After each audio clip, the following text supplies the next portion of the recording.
अस्सलामुअलैकुम व्यूवर्स, आज मैं आपके लिए देगी स्टाइल शादियों पे बनने वाले गाजर के हलवे की रेसिपी लेकर आई हूँ। गाजर का हलवा इस तरह से बनाएंगे तो खाने में बहुत ही जायकेदार और परफेक्ट बनेगा। जो भी खाएगा आपसे पूछता ही रह जाएगा कि देग कहाँ से मंगवाई है। जितना मज़ेदार ये हलवा बना है, स्टेप बाय स्टेप एक एक चीज़ बताऊँगी। अपनी वीडियो को एंड तक पूरी वॉच करना है। तो चलें शुरू करते हैं। 1 कप मैंने घी लिया है। आप भी घी में इसको बनाइएगा, बहुत जायकेदार बनती है। गाजरों को आपने अच्छे से वॉश कर लेना है। फिर मैंने इनको कद्दूकश कर लिया। ये 3 किलो गाजरें हैं। आप जितनी मर्ज़ी ले सकते हो, 5 भी ले सकते हो, जितनी आप बनाना चाहो बना सकते हो। अब हम गाजरों की बहुत अच्छे से बुनाई करेंगे, इसका कलर चेंज करेंगे। देख लें कितने अच्छे से गाजरों की बुनाई हो चुकी है। अब आप इधर बहुत अच्छे से पहले बुनाई करिएगा। आपने बहुत तरह की गाजरें बनाई होंगी, लेकिन इसको भी ज़रूर ट्राई करिएगा। गाजरों की बहुत अच्छे से बनाई हो गई है। तो अब मैं इसमें 2 किलो दूध शामिल किया है। 3 किलो गाजर हो तो फिर 2 किलो दूध काफ़ी है। बस जो आपकी गाजरें हैं उसमें डीप होनी चाहिए, क्योंकि जो गाजरें इनको हमने सॉफ्ट करना है, पकाना है। दूध डालना इसमें ज़रूरी है। आप दूध डाल के बनाइएगा, बहुत मज़े की गाजरें बनती हैं। साथ ही मैंने हाफ़ कप चीनी डाली, इससे ज़्यादा बिल्कुल भी नहीं डाली। जितनी ये मैंने इधर चीनी डाली है, इसके अलावा मैंने चीनी बिल्कुल भी नहीं शामिल की।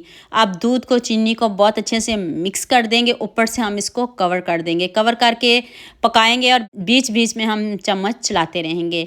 यहाँ मैं आपको याद दिला दूँ, अगर आपको मेरी रेसिपीज़ पसंद आ रही हैं तो जल्दी से मेरे फेसबुक पेज को भी फॉलो कर लो और साथ में मुझे यूट्यूब पे भी सब्सक्राइब कर दो। ये आपकी तरफ से प्यार होता है, मोहब्बत होती है, खुशी होती है कि आपको मेरी रेसिपीज़ पसंद आ रही हैं। देखें साथ में बीच बीच में मैं चम्मच चला रही हूँ, क्योंकि दूध भी है, गाजर भी है, चम्मच चलाना इसमें ज़रूरी है। ध्यान से आपने वीडियो देखनी है ताकि आपसे कोई मिस्टेक ना हो, आप भी इतनी ही मज़ेदार गाजरें बना सकें। इतनी सिंपल है, इतनी ईजी है कि आपको बनाने में भी मज़ा आएगा, खाने में तो आएगा, बनाने में भी बहुत मज़ा आएगा। दूध हमारा खुश्क होना शुरू हो गया है। अब इसमें आपने इलायची डालनी है। इलायची पाउडर डालें या कूट के डालें, मैंने कूट के डाली है। अब इधर इलायची डाल के हम इसकी दोबारा से बुनाई शुरू करेंगे, और जो थोड़ा बहुत इसमें दूध और पानी है उसको भी हम खुश्क करेंगे और एक ऐसी चीज़ डालेंगे जिससे हमारी गाजरें बहुत मज़े की बनेंगी। और देख लें इसमें बिल्कुल भी अब पानी नहीं है, दूध भी नहीं है। तो अब मैंने इसमें खोया शामिल किया है। इसको भी हम बहुत अच्छे से इसमें पका लेंगे। तो आप मुझे जल्दी से ये भी बता दें, आप मुझे किन किन मुल्कों और किन किन शहरों से देख रहे हो।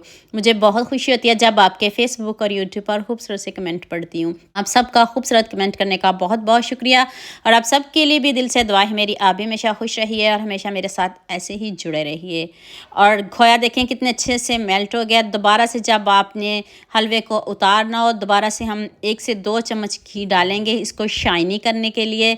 और इतनी ज़बरदस्त लुक आई है, जितना ज़बरदस्त आपका हलवा रेडी हुआ है। इस रेसिपी मुझे आप सबका बहुत ज़्यादा प्यार चाहिए। अपने सबके साथ शेयर भी करना, लाइक भी करना और प्यारे प्यारे कमेंट भी करने हैं। तो लीजिए जी, हमारा मज़ेदार सा हलवा रेडी होगा। जैसे मर्ज़ी सर्दियों में इसको खाएं, ज़रा भी ख़राब नहीं होगा। बनाना बस अपने घी में है और इतने कम इंग्रेडिएंट्स में बनाया है, और ऊपर से खूब सारे बादाम से गार्निश कर दें। मेरे चैनल पे बहुत सारी रेसिपीज़ हैं गाजर के हलवे की, वो भी आप सर्च कर सकते हो। वो भी बहुत मज़े की हैं, वो बग़ैर कद्दूकश के हैं और ये मैंने कद्दूकश करके बनाई हैं। तो लीजिए जी, मज़ेदार सा हमारा हलवा रेडी है। तो जल्दी से मेरे चैनल को सब्सक्राइब कर देना, साथ में बेल आइकन का बटन प्रेस कर लेना